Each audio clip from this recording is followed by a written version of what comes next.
देखना student, exercise 3.1 के question number second की बात करते हैं। मैंने आपको क्वेश्चन नंबर फर्स्ट इससे पहली वीडियो में बता दिया था अच्छे से। इस वीडियो में हम बाकी के बचे हुए 2 क्वेश्चन डिस्कस करने वाले हैं। पहला क्वेश्चन देखना, question number second. Cricket team के एक कोच ने 3900 रुपये में 3 बल्ले तथा 6 गेंदें खरीदी। बाद में उसने एक बल्ला तथा उसी प्रकार की 3 गेंदें 1300 रुपये में खरीदी। हमें इस प्रकार की स्थिति, ये जो दिया हुआ है, इसका हमें बीजगणितीय तथा ज्यामितीय रूप बताना है। देखो, इस क्वेश्चन को करने से पहले इस क्वेश्चन के बारे में मैं आपको थोड़ा सा बेसिक बात बताता हूँ। देखो, इस क्वेश्चन में कहीं भी किसी भी जगह पर एक ना तो बल्ले की बात हुई है कि एक बल्ले का इतना मूल्य है, ना एक बॉल के मूल्य की बात हुई है।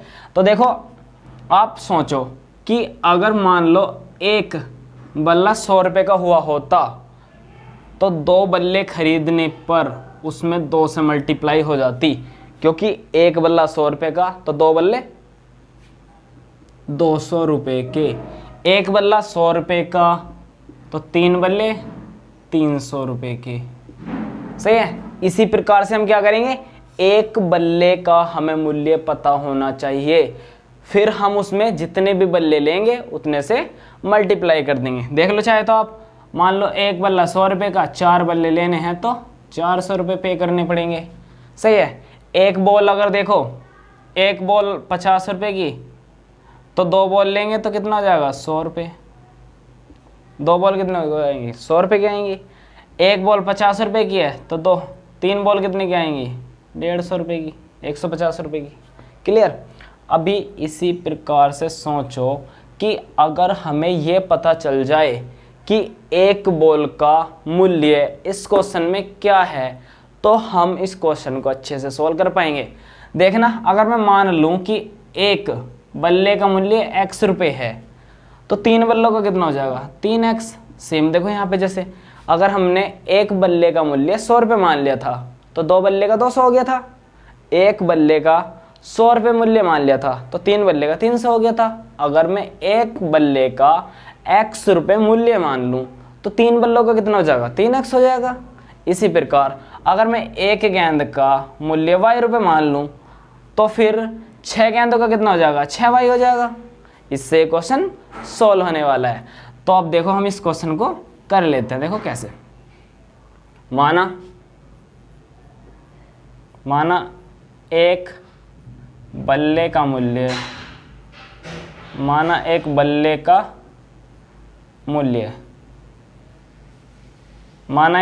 मूल्य x रुपये है। मैंने एक बल्ले का मूल्य x रुपये मान लिया तथा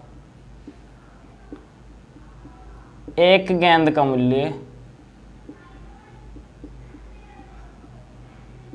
y रुपये है। एक बल्ले का मूल्य मैंने x रुपये मान लिया और एक गेंद का मूल्य y रुपये मान लिया। तो अब देखो, पहली स्थिति में एक क्रिकेट टीम के कोच ने 3900 रुपये खर्च किए। टोटल पैसे खर्च हुए 3900। देखो, पहले क्वेश्चन में दे रखा तो प्रश्नानुसार फर्स्ट। प्रश्नानुसार का मतलब क्या है, जो प्रश्न में दिया है उस कंडीशन के अकॉर्डिंग, प्रश्न में दिए हुए स्टेटमेंट के अकॉर्डिंग। प्रश्नानुसार फर्स्ट पहली बार में ये बोला है कि कोच के कुल रुपए खर्च हुए 3900 रुपये खर्च हुए। अब देखो, उसने एक तो लिया है, देखो बल्ला भी लिया उसने और गेंद भी। बट सोचो, उसने एक, अगर वो एक बल्ला लेता तो x रुपये खर्च होते, क्योंकि एक बल्ले का मूल्य x रुपये। बट उसने एक बल्ला नहीं खरीदा, उसने बल्ले खरीदे थे 3, तो एक बल्ले का x रुपये, तो 3 बल्लों के 3x। चलो भाई, 3 बल्ले हमारे खरीदे जा चुके। एक बल्ले का मूल्य x रुपये तो 3 बल्लों का मूल्य 3x रुपये। बट उसने तो गेंद भी खरीदी थी ना, तो इसलिए अगर एक गेंद खरीदता तो y रुपये होता, एक गेंद खरीदता तो y रुपये होता। बट उन्होंने 6 बॉल खरीदी हैं, 6 गेंद खरीदी हैं। तो एक गेंद का मूल्य y, तो 6 गेंद का मूल्य 6y। अब देखो 3 तो खरीदे गए बल्ले, जिसमें से एक बल्ले का मूल्य था x रुपए, तो 3 बल्ले का मूल्य 3x रुपए। 6 खरीदी गई गेंद, एक गेंद का मूल्य y रुपए, तो 6 गेंद का मूल्य 6y रुपए। अब बॉल भी खरीदी जा चुकी हैं, 6 और 3 बल्ले खरीदे जा चुके हैं, तब उनका कुल मूल्य मिला करके आ रहा था 3900 रुपए। और यही हमारी इक्वेशन फर्स्ट बन जाएगी। अब देखो सेकंड में देख लेते हैं, सेकंड कंडीशन में क्या बोला है। बाद में प्रश्नानुसार 2, प्रश्नानुसार सेकंड, दूसरी बार में क्या बोला है। दूसरी बार में ये बोला है अब की बार कुछ बल्ले कम पड़ गए होंगे, तो उन्होंने सोचा एक बल्ला मैं और ले आता हूँ। उन्होंने अब की बार एक बल्ला और ले लिया, दुकान पे गए, बोला कि भाई ये तो कम पड़ गए, एक बल्ला और दे दो। एक बल्ला ले आए, एक बल्ले का मूल्य कितना था, एक बल्ले का मूल्य फिर से भी x रुपए। भाई दूसरी बार में बढ़ा थोड़ी देगा कि आप तो दोबारा से आए हो लेने कि पैसे एक्स्ट्रा दो। जो मूल्य पहले देगा तभी तो दूसरी बार लेना आए होंगे, वरना तो ये ना कह देते भाई आप तो महंगे दे रहे हो। तो जो मूल्य पहले था वही दूसरी बार में भी रहेगा। पहले एक बल्ले का x रुपए थे, तो इस बार भी x ही रुपए होंगे।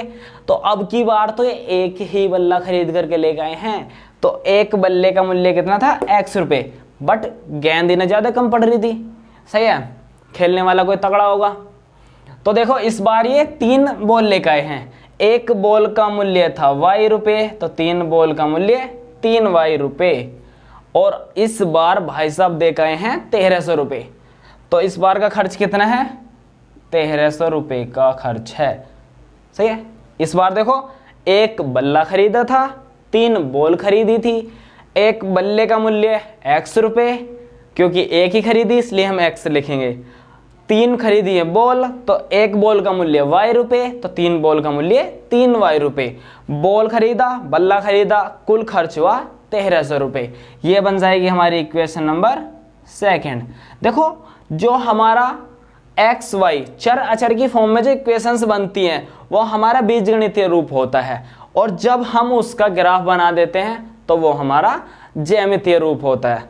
आप देखो इतना मैंने ये क्या किया अब तक, बीजगणितीय रूप बताया है। अब मैं इसका ग्राफ बनाऊंगा तो वो क्या हो जाएगा, ज्यामितीय रूप हो जाएगा। अब मैं इसका ग्राफ बनाने वाला हूं। देखिए स्टूडेंट, पहली कंडीशन के अकॉर्डिंग जो हमारी इक्वेशन बनी थी वो बनी थी 3x + 6y बराबर 3900। देखो इस पूरी इक्वेशन में 3 कॉमन आ रहा है, तो अगर देखो मैं 3 कॉमन ले लेता हूं तो अंदर बचता है x, क्योंकि 3x में से 3 कॉमन आ गया तो x बचा, प्लस 6 में से 3 कॉमन आ गया तो 2 बचा, बराबर देखना बराबर 3900। ये आ गया ना, x प्लस 3 दूनी 6, देखना 3 यहाँ से भी कॉमन आया तो यहाँ पे x बचा था, 6 में से 3 कॉमन आया तो 2, क्योंकि 3 दूनी 6 होते हैं, बराबर में 3900 सेम। अब देखना ये आ गया हमारा x plus 2y is equal to 3 था गुना में, इधर आएगा तो भाग में, तो 3900 बटे 3, 13 दूनी 26, 13 3 39, तो ये कितना हो जाएगा x plus 2y is equal to 1300। सही है, 13 या 39, तो ये आ गई हमारी इक्वेशन। देखना अब इस इक्वेशन का अगर हमें ग्राफ बनाना है, और देखो ये किस टाइप का ग्राफ है, जिसमें बराबर 0 नहीं होता, मतलब पहले एक चर को 0 रखना पड़ेगा, दूसरे का मान निकालना पड़ेगा, फिर दूसरे को 0 रखना पड़ेगा, पहले का मान निकालना पड़ेगा। देखो भाई स्पेस थोड़ा सा कम है तो मैं इसको ऐसे कर लेता हूँ। देखना यदि x 0 हो, यदि x वाला पार्ट 0 हो जाए, x वाला पार्ट 0 हो गया तो देखो ये कितना बचेगा, 2y बचेगा बस। तो कितना बचा, 2y बचा, 2y बराबर 1300। सही है, 2y बराबर 1300। और तो यहाँ से y का मान कितना आ जाएगा, y बराबर 1300 बटे 2, 1300 बटे 2 मतलब कितना हुआ। अब देख लेते हैं, इसको मिटाओ भाई, इसको भी यहाँ पे लिख लेता हूँ मैं, x plus 3y is equal to 1300। मैं इसको यहाँ लिख लेता हूँ, इसको मिटा रहा हूँ, सही है। तो देखना y का मान कितना आने वाला है हमारा, y का मान आने वाला है हमारा 1300/2 मतलब 650, 650, सही है। y का मान आया है, तो निर्देशांक कितने हुए फिर, निर्देशांक, निर्देशांक का मतलब होता है x का पॉइंट कॉमा y का पॉइंट। तो x में कितना गए थे हम, x में हम 0 गए थे, तब हमें y में वैल्यू मिली 650। और अगर हम y में नहीं जाते, मतलब y 0 होता, यदि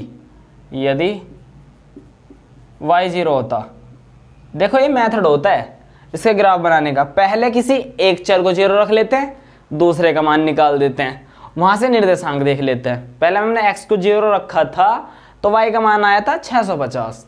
अब हम y को 0 रखेंगे, ऐसा जरूरी नहीं है कि हम पहले x को ही 0 रखें, हम y को भी रख सकते हैं। तो अब की बार मैंने y को 0 रख दिया, किस में रख दिया, जो हमारी ओरिजिनल इक्वेशन थी, मतलब 3x, सॉरी ये जो इक्वेशन आ गई थी, x प्लस 3y की जगह पर y को मैं 0 रखूंगा, तो 2 से मल्टीप्लाई होने के बाद में सारे 0 हो जाएगा, बराबर देखना x same plus 2y, y का मान 0 रखा तो 2 गुना 0, 0 हो गया, बराबर 1300। तो यहाँ से x का मान कितना आ गया, 1300। अब यहाँ से निर्देशांक निकालने हो तो निर्देशांक क्या हो जाएंगे, x का पॉइंट 1300 कब आया है, जब y को 0 रख दिया था। देखो ये पूरी इक्वेशन सोल्व हो गई, हमारी निर्देशांक निकल गए हैं इस इक्वेशन के। अब देखो दूसरी इक्वेशन के निर्देशांक निकालते हैं, यहाँ पे भी ऐसे कर लेते हैं। यदि x 0 हो जाता, यदि x 0 हो, सही है, तो x वाले पार्ट को 0 रखो, तो कितना हो जाएगा, 0 plus 3y is equal to 1300। तो देखना 0 प्लस 3y, तो ये 3y हुआ, बराबर कितना 1300। 3 मल्टीप्लाई में है y के, बराबर के दूसरी तरफ जाएगा तो डिवाइड में, तो y बराबर कितना हो जाएगा, y बराबर हो जाएगा 1300/3। और 1300/3 कितना होता है, 443.33। आप डिवाइड करके देख लेना, तो y का मान कितना हो जाएगा, 433.33। सॉरी मैंने गलती से 443 बोल दिया शायद, तो ये होता है कितना 433.33। देख लो चाहे तो आप, 3 चौके 12, सही है, बचा कितना 1, 10, 4 3 तिया 9, बचा कितना 1 10, 3 तिया 9। अब पॉइंट लगाया, फिर से 10, 3 तिया 9, फिर से 10, 3 तिया 9, इस तरह से ये चलता रहेगा। 433.33 ऐसे ही आगे चलता रहेगा।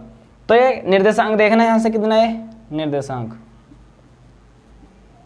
निर्देशांक आए हमारे, x की वैल्यू 0 रखने पर आया था y की वैल्यू 433.33। अब देखो हम y का मान निकाल लेते हैं, y का मान इस इक्वेशन से। और यदि y इज इक्वल टू 0, यदि y का मान 0 होता तो देखना x प्लस 3, y की वैल्यू 0, बराबर कितना 1300। तब देखना कितना होता है, x 3 गुना 0 कितना हो जाएगा, 0, बराबर कितना 1300। तो ये कितना हो जाएगा, x बराबर कितना हो गया 1300। निर्देशांक कितने आएंगे यहाँ से, निर्देशांक आएंगे यहाँ से, x की वैल्यू 1300 कब आई है, जब y की वैल्यू 0 डाल दी थी, जब आई है x की वैल्यू 1300, x की वैल्यू आई जब y की वैल्यू हमने 0 डाली थी। इस तरह से ये निर्देशांक निकल गए। अब मैं आपको इन निर्देशांक का यूज करके ग्राफ बना करके दिखाता हूँ।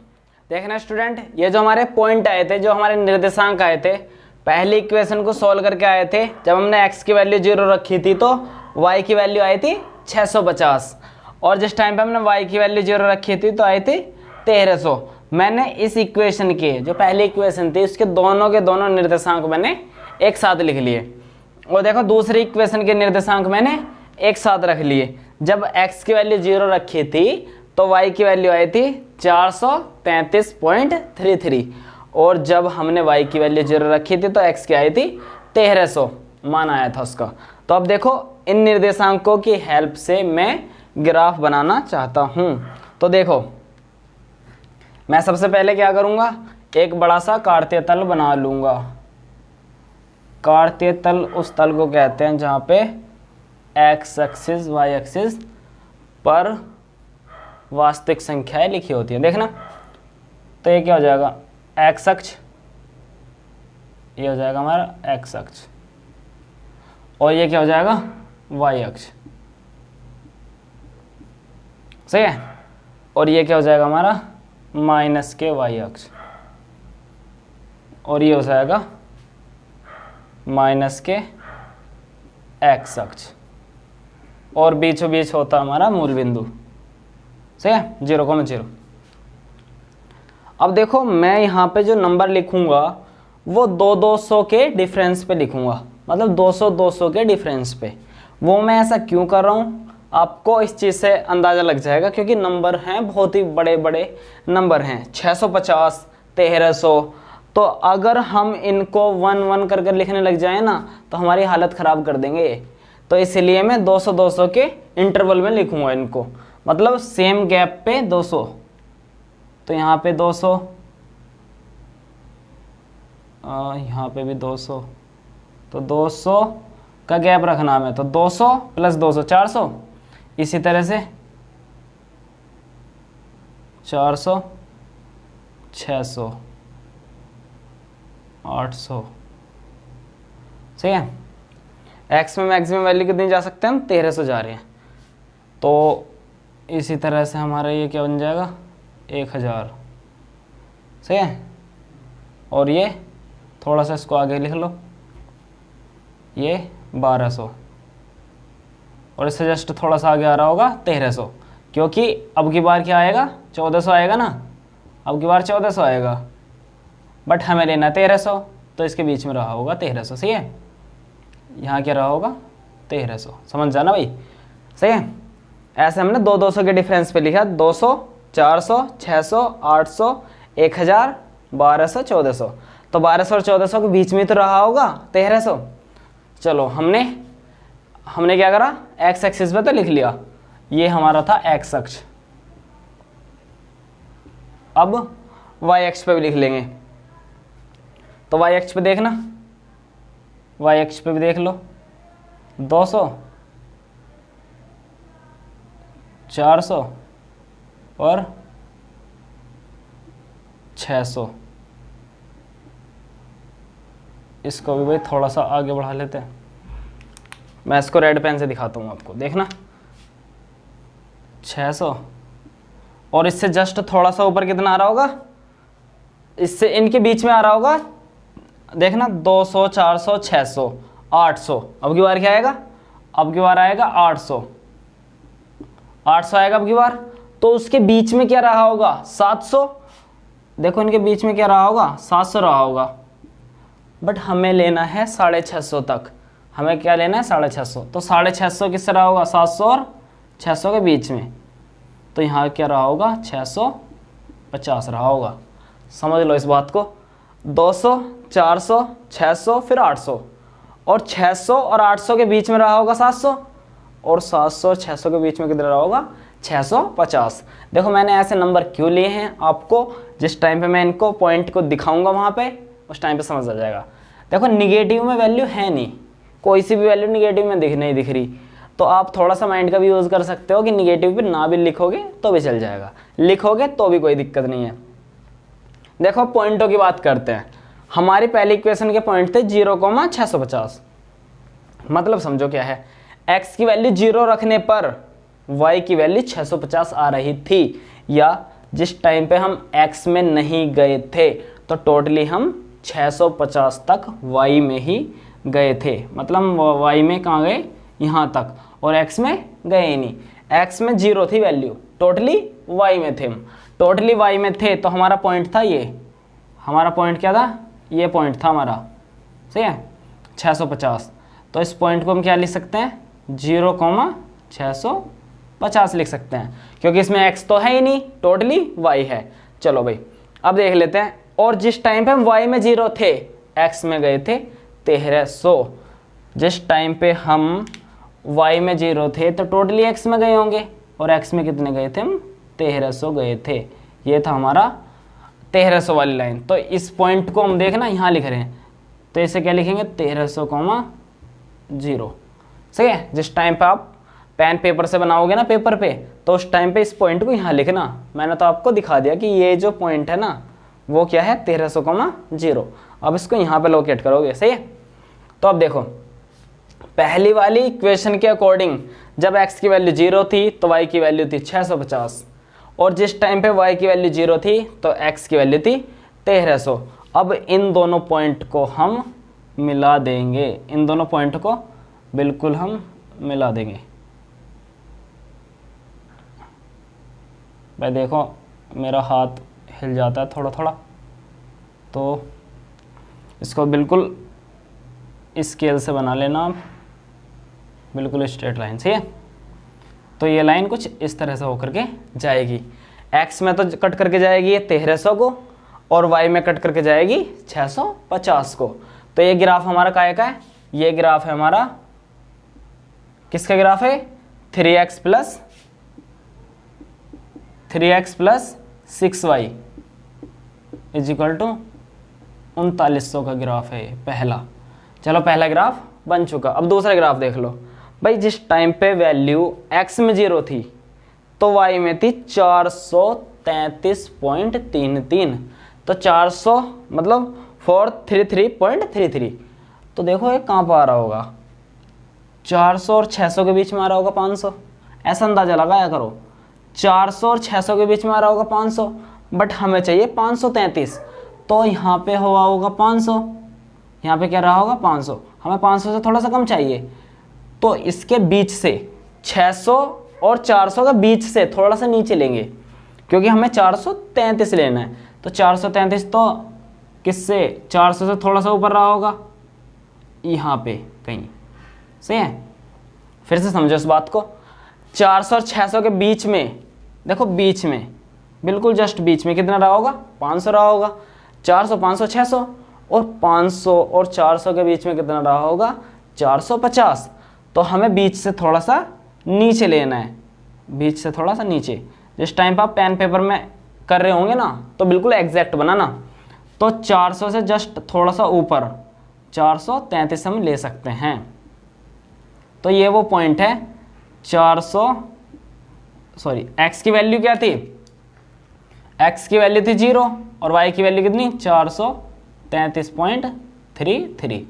तो ये वो पॉइंट है। आप इसको अच्छे से समझ लीजिए एक बार। 400 और 600 के बीच में कितना रहा होगा? 500।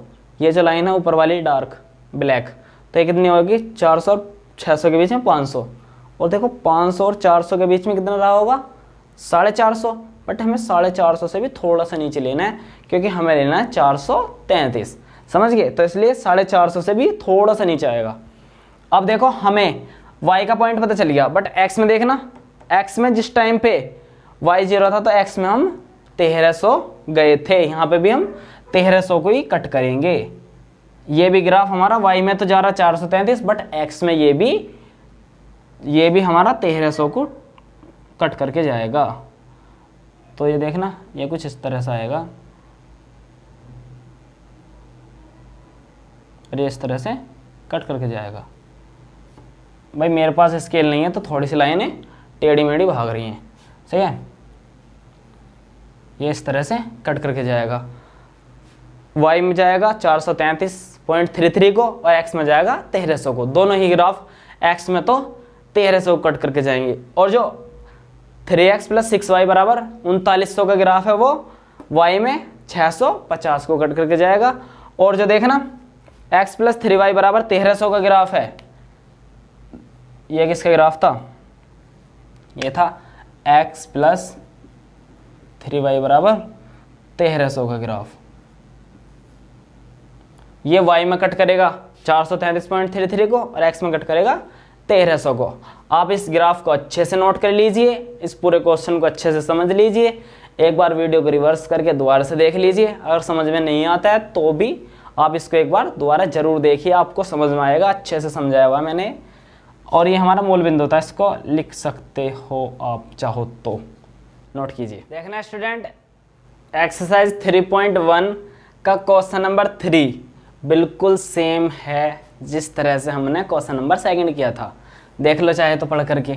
2 किलो सेब तथा 1 किलो अंगूर का मूल्य किसी दिन पर 160 रुपये था। 1 महीने बाद 4 किलो सेब तथा 2 किलो अंगूर का मूल्य 300 रुपये हो गया। इस स्थिति का बीजगणितीय तथा ज्यामितीय रूप बताओ। देखो कुछ क्वेश्चन नए लैंग्वेज में थोड़ा सा डिफरेंट है, वैसे क्वेश्चन सेम स्ट्रेटेजी से होगा।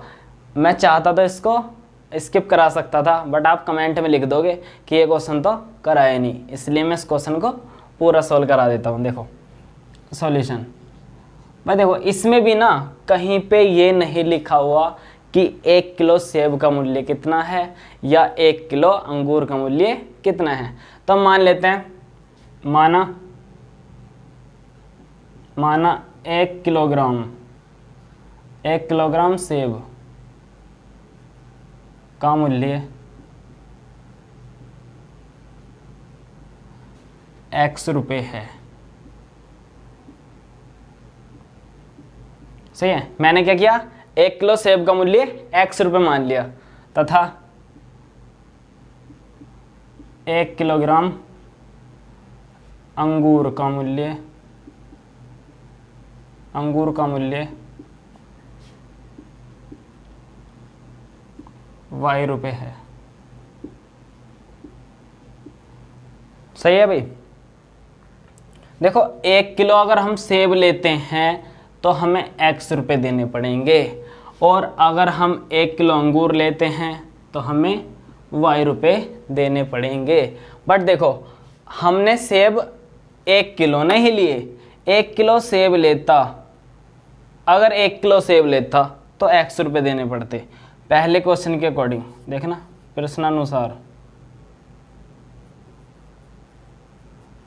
प्रश्नानुसार फर्स्ट में देखो, अगर 1 किलो सेब लेता तो X रुपये देता वो, बट सेब 1 किलो नहीं लिए, सेब लिए हैं 2 किलो। 1 किलो का X रुपये, 2 किलो के 2X रुपये, 2X रुपये। 1 किलो अंगूर लेता तो Y रुपये, और लिए भी 1 किलो अंगूर ही हैं। कुल खर्च 2 किलो सेब, 1 किलो लेता तो X, 2 किलो लिए तो 2X, 2 किलो लिए सेब, 1 किलो लिए अंगूर, कुल खर्च हो रहा था 160 रुपये। इक्वेशन नंबर 1 फिर से सुन लो, 1 किलो सेब लेता तो X रुपये, 2 किलो सेब लिए तो 2X रुपये, 1 किलो अंगूर लिए हैं तो 1 किलो अंगूर का मूल्य Y रुपये था। तो 2 किलो सेब, 1 किलो अंगूर, कुल खर्च 160 रुपये। दूसरी बार में देखो, प्रश्नानुसार सेकंड,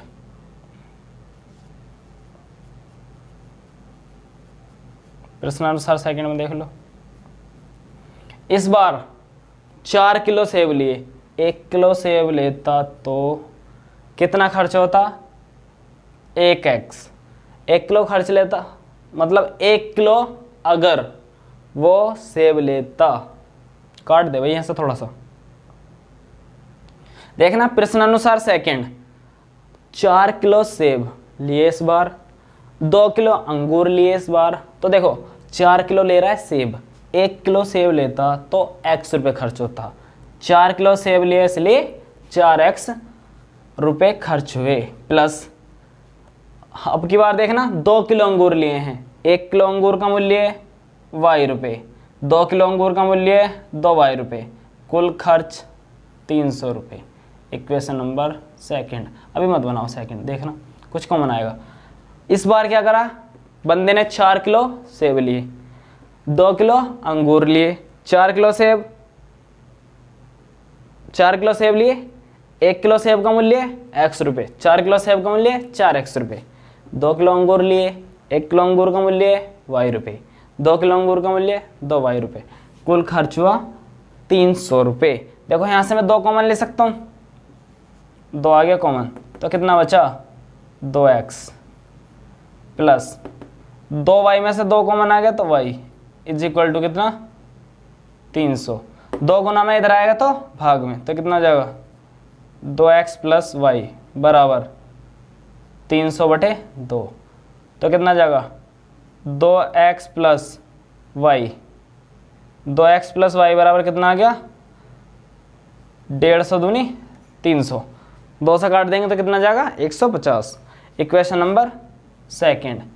देखो ये जो हमारी इक्वेशन बनी है 2x प्लस वाई बराबर 160 तथा 2x प्लस वाई बराबर 150, ये दोनों ही इक्वेशन हमें बीजगणितीय रूप बता रही हैं इस क्वेश्चन का। और अगर मैं इन दोनों इक्वेशन का ग्राफ बना दूंगा तो वो हमारा ज्यामितीय रूप आ जाएगा। देखो ये मैंने बीजगणितीय रूप बता दिया है, अब मैं इसका ज्यामितीय रूप बता रहा हूं। देखना मुझे अब इन दोनों इक्वेशंस का ग्राफ बना लेना है। तो देखो मैं सबसे पहले क्या कर लेता हूं, मैं सबसे पहले देखो बराबर में 0 नहीं है दोनों का, तो हम सबसे पहले क्या करेंगे किसी एक चर को 0 रखते हैं। तो हम क्या कर देंगे यदि x 0, यदि देखना मैं x को 0 रख दूं तो 2x भी 0 हो गया, तो कितना हो जाएगा देखना, यदि x 0 तो 2 गुना 0, तो ये तो 0 हो गया ना, 0 plus y is equal to 160, तो y का मान कितना आया 160। निर्देशांक क्या हुए, निर्देशांक देखना, निर्देशांक हुए इसके x का मान 0 रखने पर y का मान कितना आया, y का मान आया 160। और यदि मैं y को 0 रख दूं, यदि y बराबर 0, अगर मैंने y को 0 रख दिया तो कितना हो जाएगा 2x प्लस 0 बराबर 160। तो देखने कितना हो जाएगा 2x प्लस 0, 2x प्लस 0 बराबर 160, तो 2x बराबर 160, 2 गुना में इधर आएगा तो डिवाइड करेगा 160 को, तो x का मान कितना आ जाएगा 160/2 मतलब 80। तो निर्देशांक कितना हुए, निर्देशांक हुए हमारे x का मान 180 और y का मान 0, ये क्या हुए हमारे निर्देशांक हुए। निर्देशांक अब देखना इसको देख लो, यदि मैं यहाँ पे x 0 रखूँगा, यदि x का मान 0 रखूँगा मैं, तब y का मान कितना आएगा, x का मान रखा 0 तो 2 से गुना करके 2x भी 0 आ गया, तो 0 प्लस y बराबर कितना आ गया 150 सॉरी।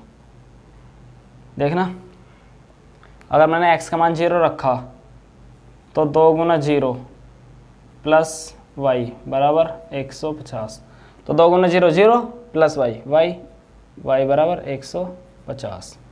तो मूल बिंदु कितने हुए, सॉरी तब निर्देशांक कितने हुए, तब निर्देशांक हुए x का मान 0 और y का मान 150 हुआ। और देखना यदि मैं y को 0 रख दूं, यदि y बराबर 0, मैंने क्या कर दिया, मैंने y को 0 रख दिया कहाँ पे, original equation 2x plus Y बराबर 150 में। तो ये देखना कितना हो जाएगा, y को रख दो 0 तो 2x प्लस वाई का मान 0 बराबर 150। तो 2x प्लस 0 कितना हो जाएगा 2x हो जाएगा, 2x बराबर 150। 2 गुना में है बराबर के दूसरे साइड जाएगा तो भाग में, तो x का मान कितना आया 75, x का मान आ गया 75, क्योंकि 2 गुना में है 150 के बटे में जाएगा, तो 150/2 तो कितना आ गया 75। तो निर्देशांक क्या है यहाँ से निर्देशांक आए x का मान 75 और y का मान 0।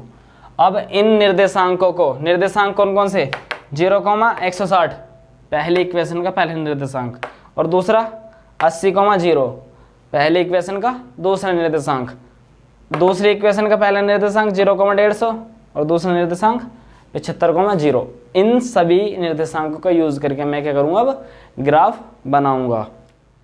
देखना स्टूडेंट, हमारी पहली इक्वेशन 2x + y बराबर 160 से जो निर्देशांक निकले थे 0,160 तथा दूसरा निर्देशांक निकला था 80,0, मैंने उसको एक साथ लिख लिया है।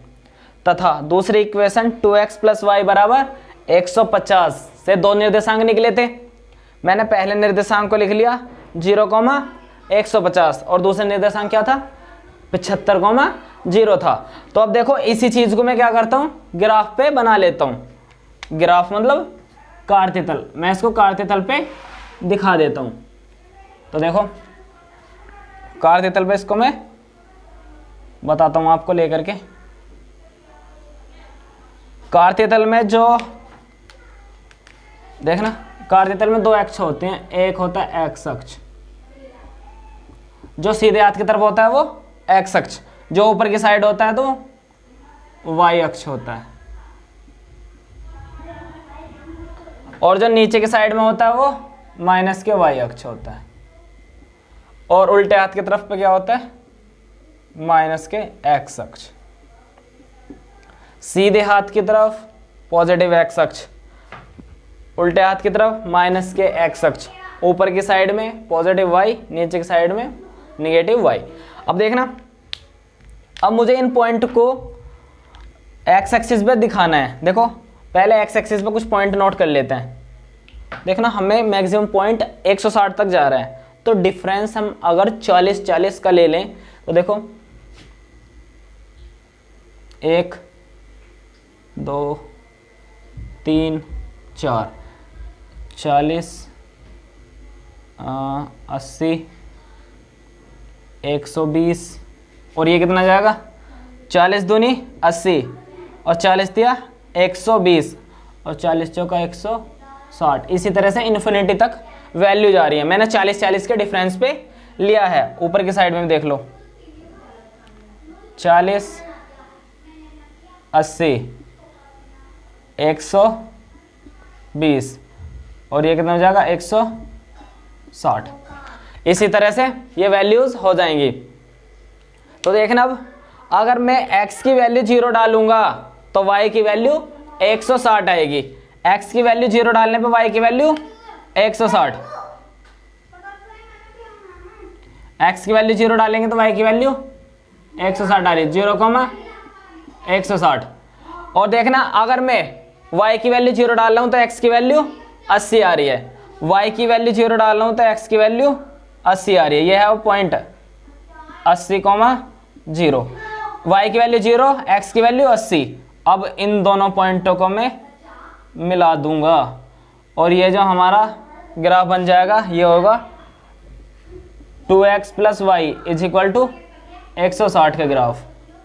सही है। देखना अब मैं दूसरी इक्वेशन के निर्देशांक 0,150, देखो 0,150 कहाँ पर आ रहा होगा। 0,150 का मतलब पता क्या है, x में 0 और y में 150।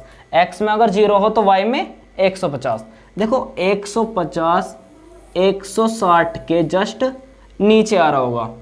तो देखो उस पॉइंट को मैं क्या लिख सकता हूँ, 0,150। 160 से थोड़ा सा नीचे आ रहा होगा ना वो पॉइंट, 160 से मैंने थोड़ा सा नीचे ले लिया। यहाँ पे पॉइंट x में तो 0 ही था और y में 150 था, तो इसलिए मैंने इस पॉइंट को, देखो यहाँ पे जो पॉइंट है इसको 0,150 ले लिया।